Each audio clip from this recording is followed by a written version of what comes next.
One of the things that I like to do in the morning is get up and do my devotion time, do some reading, do some study.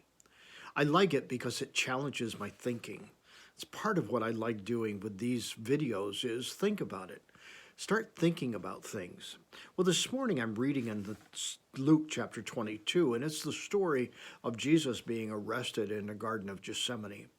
It's interesting to me because as I'm reading in the book I'm reading, it challenges you to think about your position had you been with Jesus or had you been with the chief priests that were coming to arrest Jesus. Where would you have been in that situation? The other thing that I find extremely interesting is the servant whose ear was cut off in the confrontation, and Jesus healed him. And I wondered how I would have felt if I had been the servant. Because in some ways, the servant was just an innocent bystander.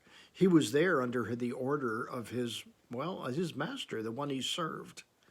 I've thought about that. Where would I have been? Here's the interesting thing, ultimately, in this whole story, and it's a story of mercy. It's a story of Christ and how he dealt with a difficult situation. How did he do it?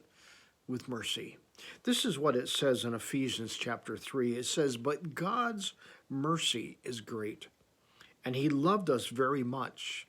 And though we were spiritually dead because of the things that we did against God, he gave us a new life with Christ. You have been saved by God's mercy." That servant was saved by God's mercy. He was healed by God's mercy. Jesus could have wiped out the whole crowd, and he didn't because his mercy prevailed. God's mercy. I want you to think about his mercy today and how it's worked in your life and how it's working. And how maybe we need to show the mercy of God through our actions to those that we see today. Just maybe they'll see God in us. Think about that.